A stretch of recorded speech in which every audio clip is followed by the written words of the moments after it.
Heroes. What makes a good hero? The Marvel Cinematic Universe has been going strong for about 11 years now, and out of 22 movies, we have seen all aspects of all of our heroes, everything from Iron Man to Captain Marvel. But what about the villains?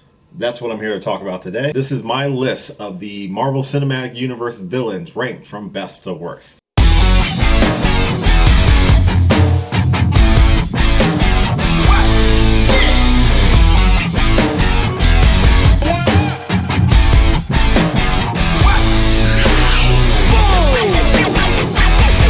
Few guidelines to get out of the way. Number one, this is my list. So it's not the definitive list. If for some reason my list varies from yours, which it probably will, comment down below. Let me know what your list is. I'd love to hear it. Number two, I am ranking these villains based off of 4 criteria. The actor or actress that played the villain and how their performance was. The character themselves and how they did in the movie that they are in. What is the overall impact the character had on the Marvel Cinematic Universe as a whole, and overall character design? Were they cool? Were the designs neat? Were power set unique or interesting? Those are the 4 criteria I'm basing this off of. A few other things to mention. I am only ranking the main villain of the movie that I'm referencing. I am not ranking every single villain from the MCU because some of them are minor villains and I'm not really focusing on them. So someone like Crossbones, who was only in Captain America Civil War for about 3-4 minutes, not on the list. Also, Dormammu from Doctor Strange is not on the list. He wasn't in the movie more than a few minutes towards the end. My ranking consists of villains that at least encompass about 90% of the movie, as well as just mainly villains. So some are more antagonists. Scarlet Witch and Quicksilver from Avengers Age of Ultron, I don't count them as villains. They did a face turn halfway through the movie, so they're not villains. And also, should be obvious, spoiler warning for any of the MCU movies all the way up through Endgame. So just blanket that over this entire video. And some of the movies are almost 10 years old, so come on, let's be real. With that said, let's get to the list. Again, comment down below with your list. Hit the like button, share, subscribe, all that fun stuff. Love you. Here we go. All the way at the bottom of the list is Malekith from Thor: The Dark World.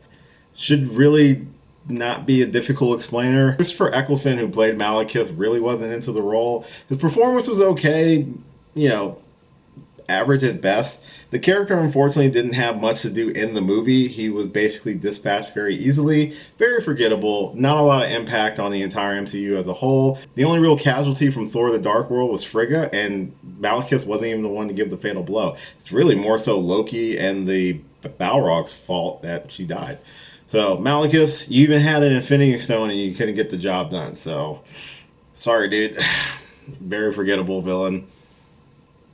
Yeah, sorry. Number 21 goes to Aldrich Killian from Iron Man 3. Now, I personally do like Iron Man 3. I think it's a very fun Shane Black movie. As far as a third Iron Man movie, it kind of missed the mark at a couple spots.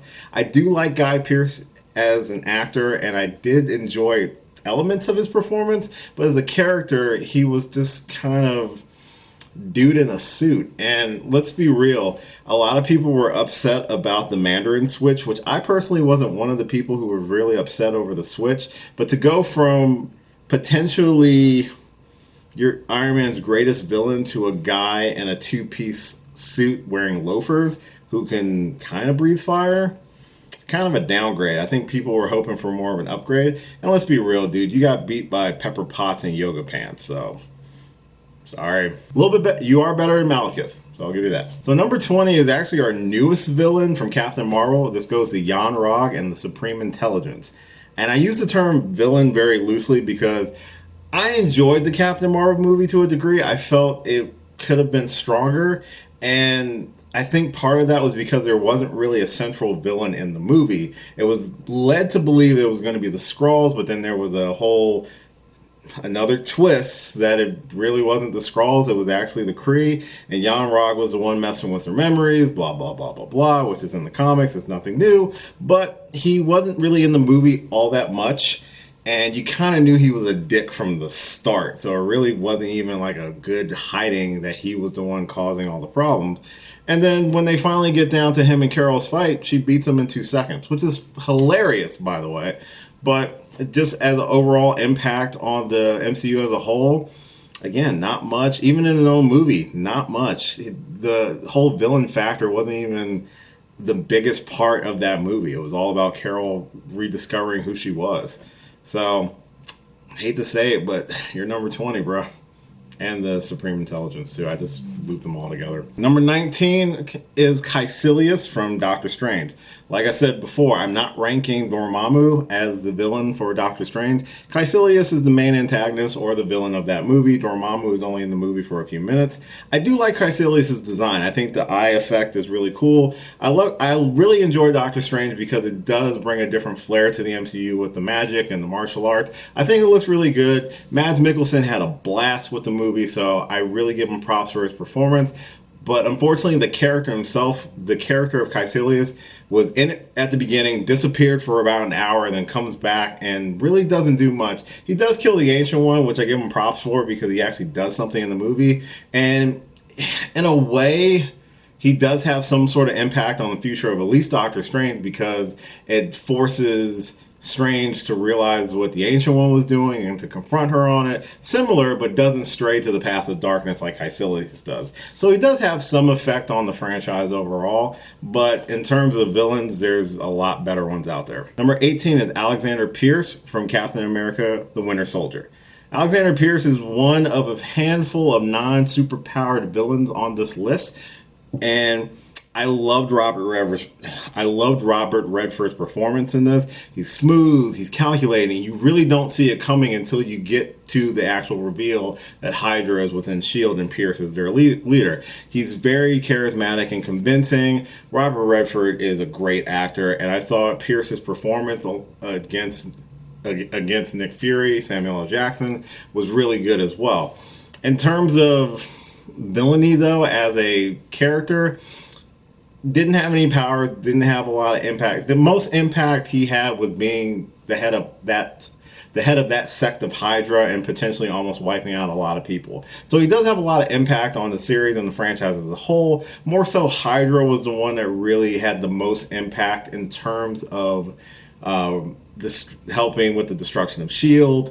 and how the government becomes even more involved and whole 9 yards. But overall, not super heavy impact because that was more of a group effort and not solely because of Alexander Pierce in the movie. So, and it does have a greater impact on the MCU because it removes S.H.I.E.L.D. for a good 5 or 6 years before they actually kind of make their presence known, more so on television though.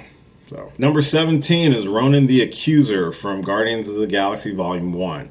Now, Ronan kind of falls into a very similar boat as Malekith because they both were introduced using Infinity Stones. Malekith with the Reality Stone and Ronan with the Power Stone.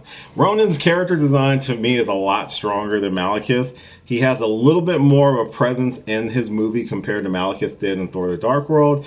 The dance-off at the end was funny, but it kind of puts a spotlight on how stupid Ronan is as a character. He does make a return in Captain Marvel, but he's not as a villain. I'm ranking this as his performance in Guardians Volume 1.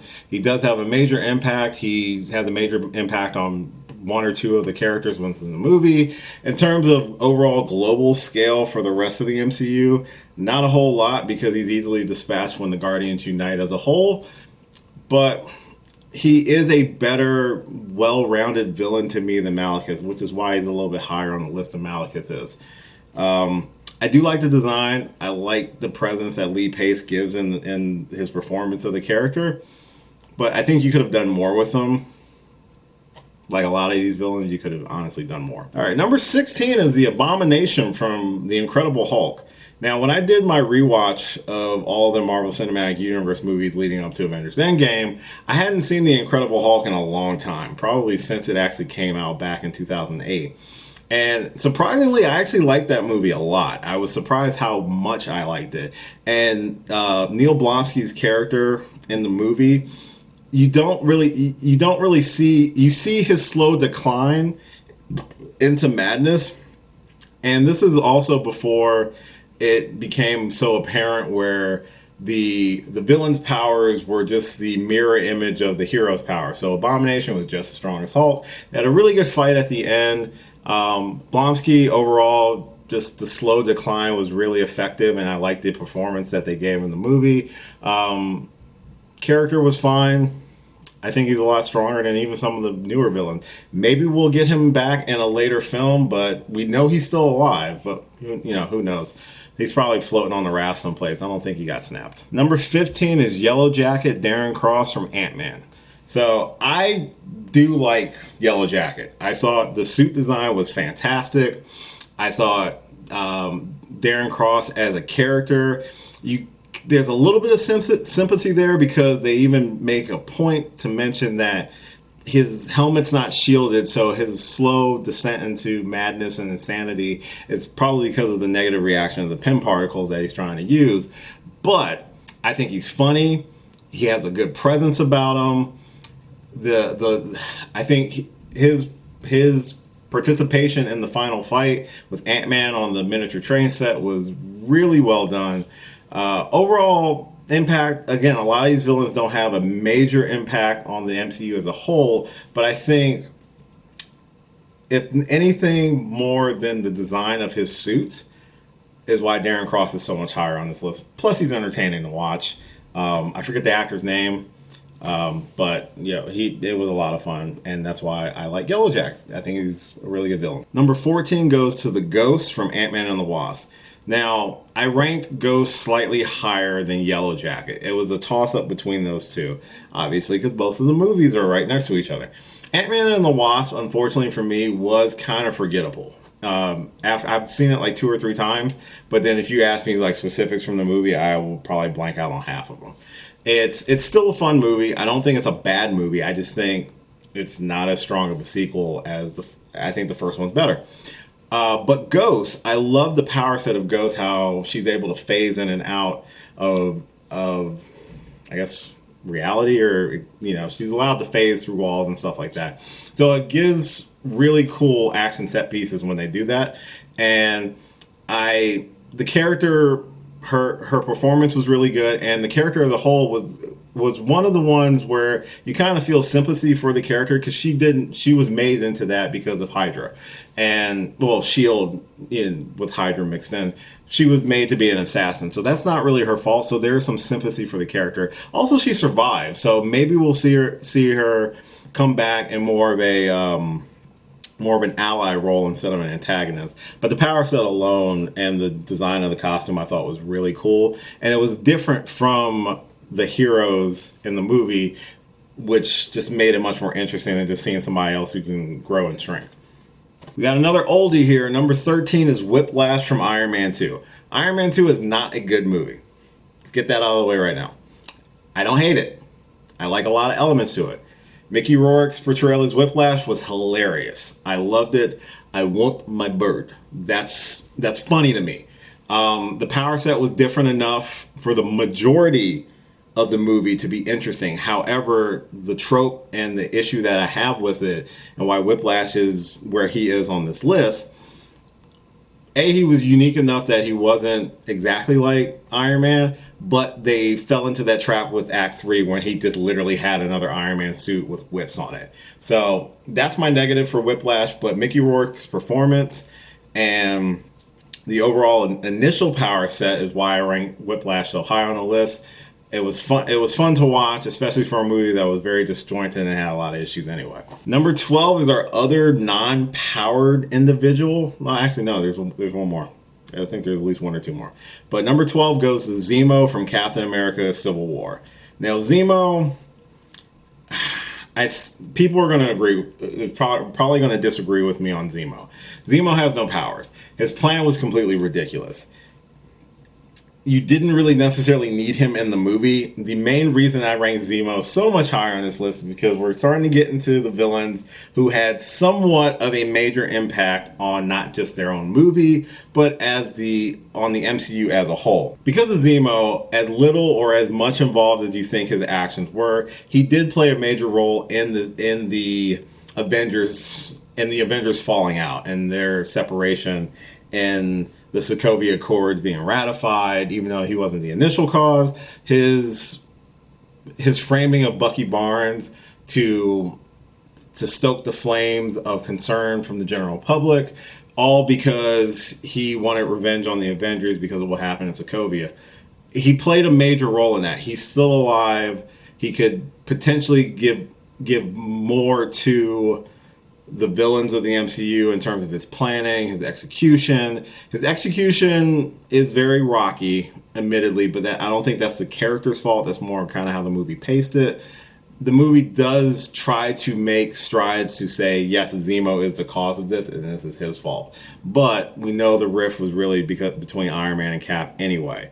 The ideological differences were there to begin with. All Zemo did was stoke the flames, and his plan worked. He separated the Avengers, which leads into Infinity War and them losing. So Zemo does have a major impact, although he's not a great portrayal of the comic book version of Zemo. I still think the character overall has so much of an impact on the MCU that I will rank him higher on this list. So Zemo, number 12. Good job. Number 11 goes to Ego, the living planet from Guardians of the Galaxy Volume 2. Ego is another one I had trouble trying to place on this list because I wasn't 100% sure where he really belonged. Ego, I loved Kurt Russell's performance. I thought Kurt Russell's Ego was really well done. He has a major impact in his movie in terms of being a Celestial and the impact he has not only on Quill, but the rest of the Guardians as a whole. He almost wins. He almost gets what he wants to have everything be him. And you can sympathize to a degree on his reasoning. However, again, it all ends up being on what the overall plan is in their villainy. But I loved Ego's design when he's in his planet form. The power set is really cool. He's a freaking god. Yeah, and Kurt Russell kills the performance. Even though Guardians Volume 2 isn't necessarily as strong as Volume 1, I think it still has a lot of merits to it. Ego and Kurt Russell's performance as Ego, I think, is one of the stronger parts of the movie, and that's why Ego is ranked number 11. Top 10. Here we go. This is my 10 favorite Marvel Cinematic Universe villains. And we're starting with number 10, Ulysses Klaue from Black Panther. Now, here's the thing about Klaue and why I rank him so much higher than a lot of other villains. Because Andy Serkis, if you go back and watch Black Panther, Andy Serkis has a fucking ball. And it's a joy and a pleasure to watch him play Ulysses Klaue. He's over the top. He's a little bit campy, which in Black Panther, because you have another villain in there who we're going to get to in just a minute, I think you needed that little bit of camp, and I think it worked perfectly for what he was doing.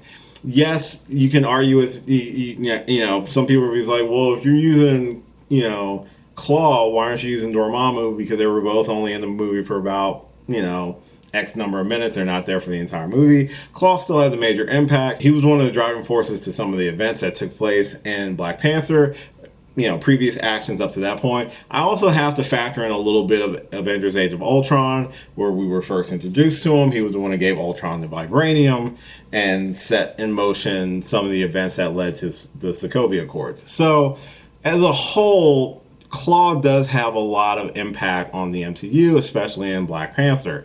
Andy Serkis' portrayal of the character himself, the power set with the sonic cannon. I thought overall Ulysses Klaue is such a fun villain, and I had to show him props and put him at number 10 on my list. Number 9 is the original baddie himself, Obadiah Stane from Iron Man. Jeff Bridges owned that role. He did. And this was before the trope came in where the villain's power set was getting overplayed by being the same as the hero's power set. He was the Ironmonger. He was the one who set Tony up to get captured.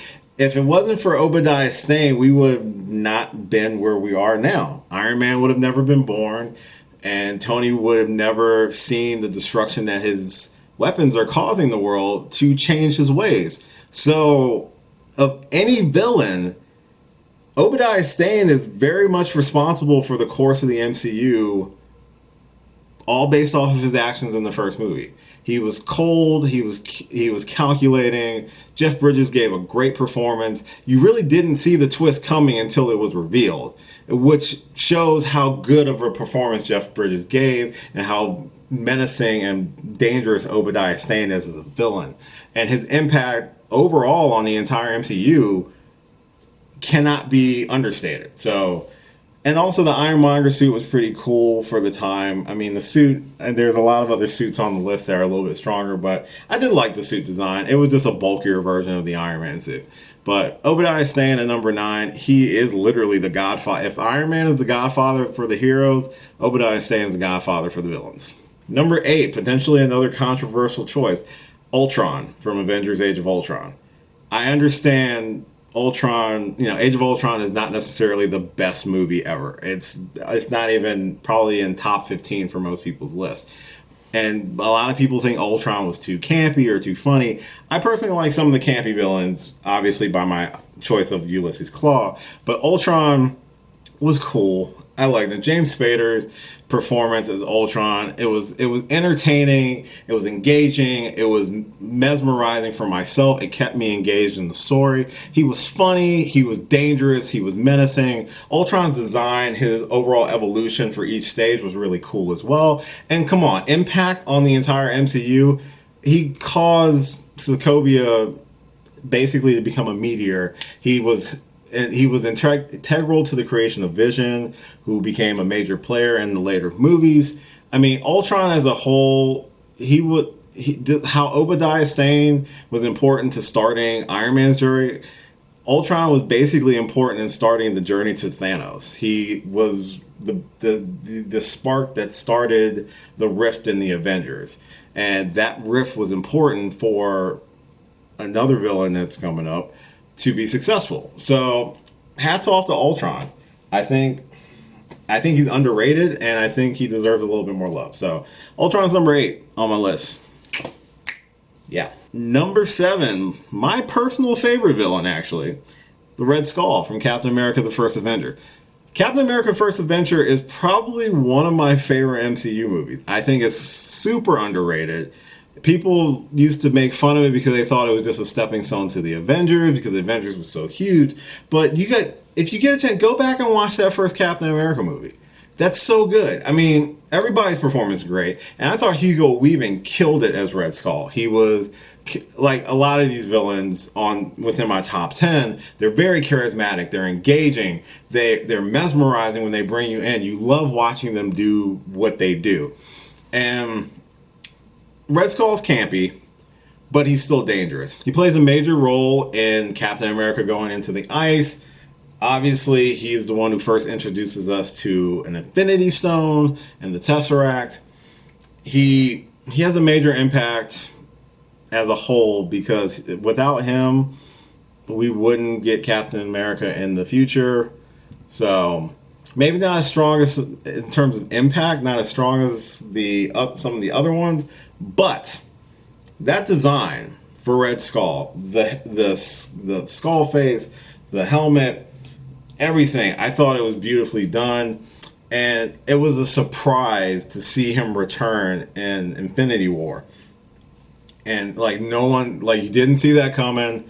I was surprised. I was happy to see him again. And because we know now that the Soul Stone was taken, timey-wimey, time travel be damned, he was freed from his responsibility. So he's back in the world. Maybe we'll see him pop up in another movie.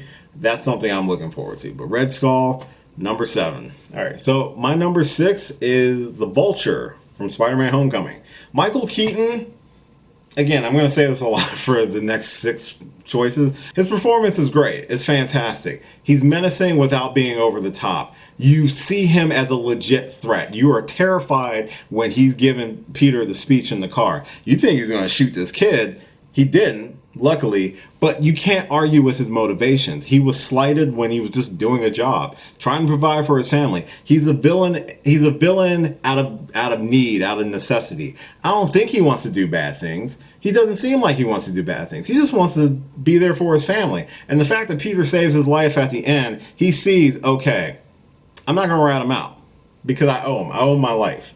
That's huge. That's big. The suit design was fantastic. His overall impact on more so the whole MCU is not well known yet because I think they're forming the Sinister Six.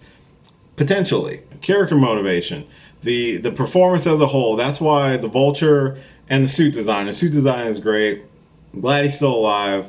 Vulture number 6. Awesome villain. We're in top 5 now. Number 5 goes to Hela from Thor: The Dark World. Thor: The Dark World is probably one of my favorite MCU movies. The design, first off, spot on. If you look at Hela from the comics, the Hela they portrayed on screen was great. Was she a little campy? A little bit. Did she not seem in certain parts like she was that evil or menacing? A little bit. But you cannot deny her abilities, her powers. She destroys Mjolnir. She's equally the cause of Ragnarok. She takes Thor's eye. The list goes on and on. Her impact overall, the destruction of Asgard. She's got a good track record in terms of what she brought to the table in terms of her impact on the MCU as a whole. Her own movie, the performance was fantastic. Design was great. She's my number 5, Hela from Thor: The Dark World. Number 4 is the Winter Soldier from Captain America: The Winter Soldier. Now, if you go back and watch Winter Soldier, he is the villain of the movie. Although he's played by, Sebastian Stan, Bucky Barnes, Steve Rogers' best friend, redemption arc in the next couple movies. But in this movie, he is a dangerous, formidable villain. He is just as strong as Captain America. He is a myth. People fear him. He has power. That metal arm makes him almost unstoppable. When he starts to remember, Steve and trying to still be under the control, Steve's trying to reach him. That whole last fight, the emotion coming off of Chris Evans because he's playing off of Sebastian Stan, it makes for such a great scene and a great fight. And obviously, Winter Soldier has major impacts on the rest of the MCU. He eventually becomes a hero. He loses his life during the snap, comes back in Endgame, and him and Falcon are kind of a team now since Steve is basically an old man and retired. So he has a major impact on the franchise as a whole. As a villain, he was one of the best parts of the Winter Soldier, which is still within my top 5 of MCU movies. So Sebastian Stan, Bucky Barnes, Winter Soldier, the villain, number 4. Congratulations. Why did I say congratulations? That's weird. Top 3. Number 3 is Eric Killmonger from Black Panther. You can kind of guess who the other 2 are, but Killmonger came out of nowhere. We're talking about, you're talking about a character whose motivations you agree with to a certain extent. What changes is his actions and how he goes about achieving his goal or his dream. That's what makes him a villain. It's not necessarily that he might be right. He's right. And the fact that he's kind of right and the fact that his point of view affects T'Challa and helps change the course of what Wakanda is doing. I can't think of any other kind of impact that a villain or a character can have on a franchise or on the MCU as a whole. Without his point of view helping T'Challa realize that this is not right, but we're going to do it the right way, not the genocidal way. I can't think of a greater impact on a movie franchise. It brought Wakanda into the real world. Regardless of the fact Killmonger has no powers besides the other suit that he takes, which again could be kind of seen as a knock because it's just the hero and the villain powers are very much almost the same. It's just the fact that it's such a great performance. His death scene is very powerful. And yeah, he got the hero to look at it from a different point of view. Again, the only thing that makes Killmonger the villain is some of his actions. Besides that, he might not really be a villain. So that's interesting to think about. And because of that, Michael B. Jordan's performance, Killmonger came out of nowhere and became one of like the top villains in the MCU. And my hat's off to him.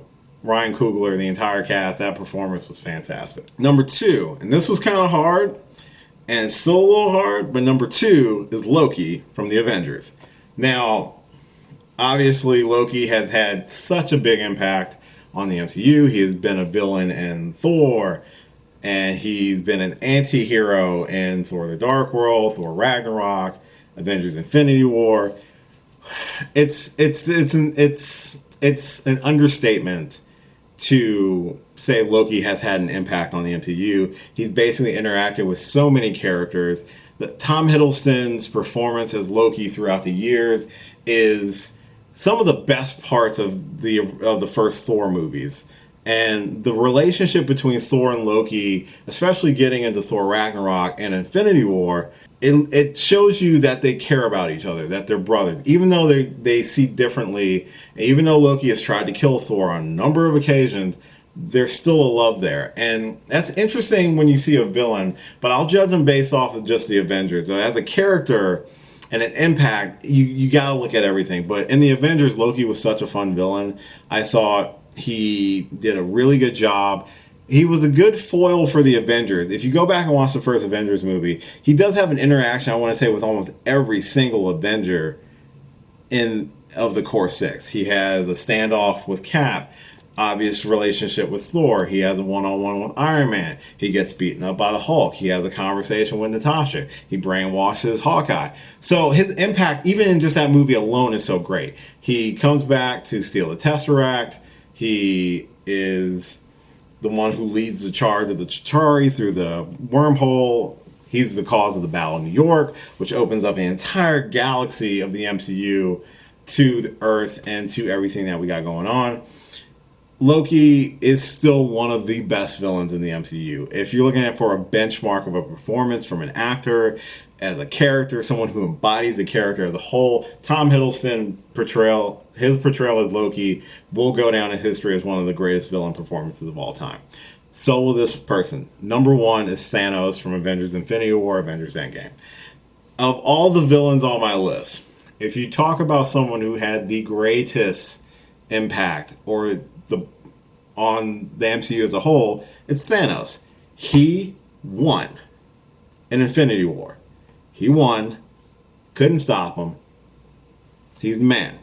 He's also someone that you can sympathize with, similar to Loki and Killmonger. That's why the 3 of those are so hard to kind of rank them, is because they're villains who you can sympathize with their plight, with their goals, with their mindset, and what they're thinking of.